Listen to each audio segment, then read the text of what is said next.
Bonjour à toutes et à tous et bienvenue dans une nouvelle vidéo où l'on va traiter les indicateurs financiers qu'un contrôleur de gestion se doit de connaître afin de pouvoir concevoir un tableau de bord. Car il est primordial que pour élaborer un tableau de bord qui va faciliter la prise de décision aux parties prenantes, de connaître ces indicateurs. C'est parti.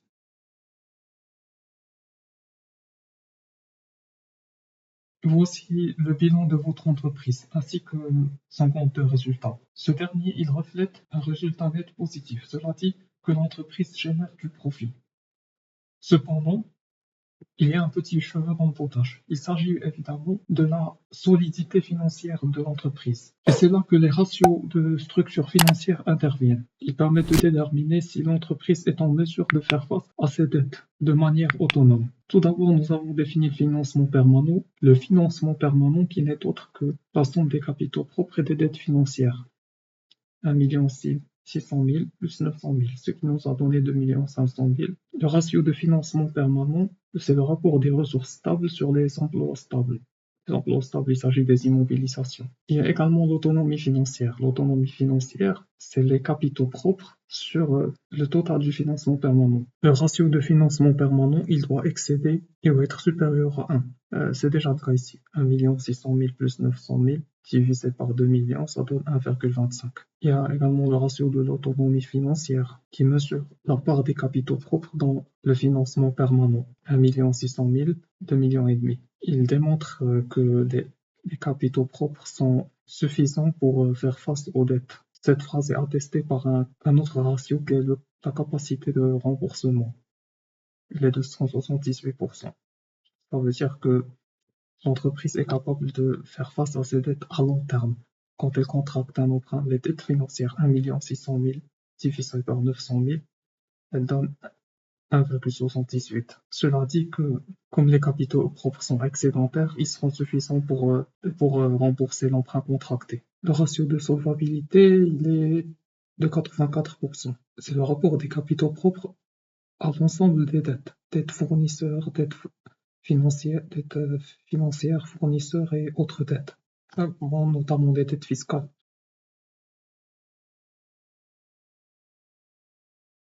Votre entreprise est-elle rentable ou elle ne fait que générer des ventes? C'est ce qu'on va savoir dans ce short. Pour répondre à la question de la rentabilité, elle est mesurée par 3 ratios. La rentabilité commerciale, économique et financière. La rentabilité commerciale indique la capacité d'une entreprise à générer de la richesse à partir de son activité. Elle n'est autre que le résultat d'exploitation divisé par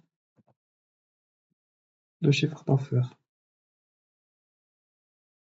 Donc la rentabilité commerciale est de 13%. En ce qui a trait à la rentabilité économique, c'est le BE sur l'actif économique ou bien le résultat d'exploitation sur l'actif économique. L'actif économique, c'est les immobilisations plus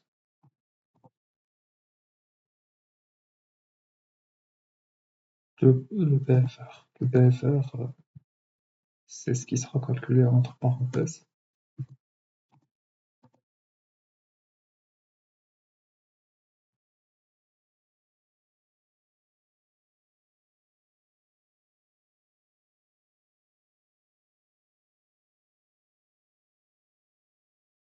La rentabilité économique est de 30%. La rentabilité financière, ce ratio, il intéresse plus les actionnaires. Bon, les actionnaires, ils regroupent les investisseurs, toutes les personnes ayant investi, ayant placé leurs fonds dans cette entreprise, ayant injecté leurs fonds dans l'entreprise. Ils veulent connaître combien génère leur placement, leur patrimoine. Bon, il est très simple à calculer, il est le plus simple, c'est le résultat net divisé par les capitaux propres. Dites-moi dans les commentaires si l'entreprise est vraiment rentable ou pas.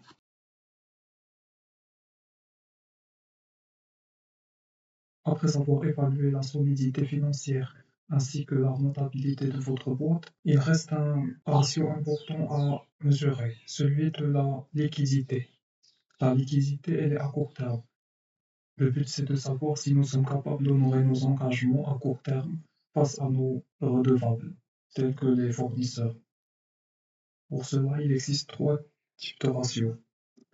La liquidité générale, réduite, immédiate. Pour la liquidité générale, c'est le rapport de l'actif circulant sur le passif circulant.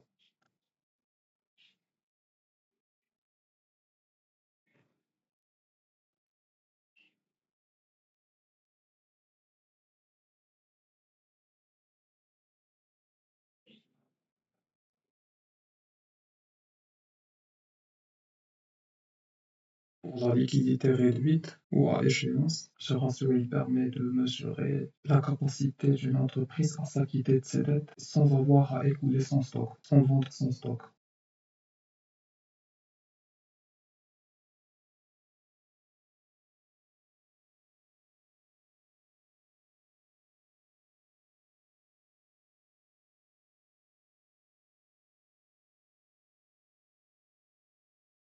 Pour la liquidité immédiate, ce sont les disponibilités, soit la trésorerie, sur des dettes à court terme.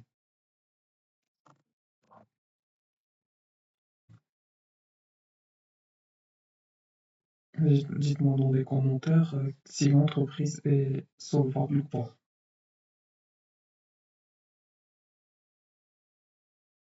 Vous voulez évaluer la productivité de votre entreprise? Eh bien, il y a un ratio qui répond à cette question. C'est le ratio de productivité, le ratio de degré d'intégration.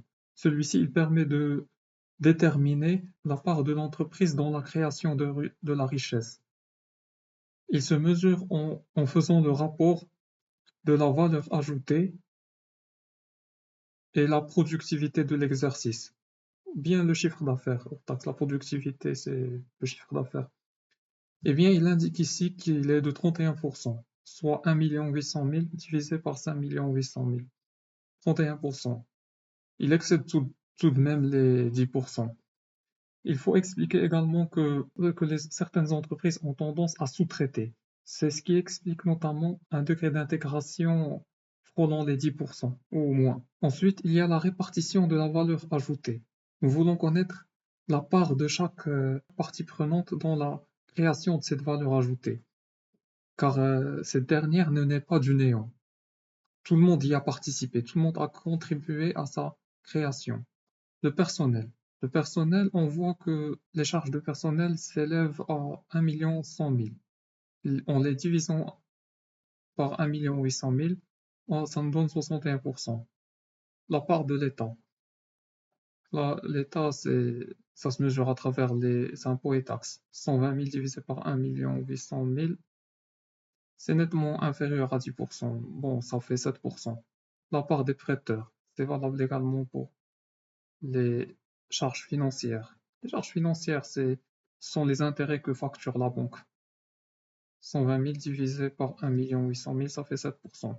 Le reste étant réparti entre les autres parties prenantes. Alors, dites-moi dans les commentaires comment vous trouvez ces taux. Est-ce qu'on peut dire que l'entreprise, elle sous-traite davantage ou bien elle crée la richesse elle-même?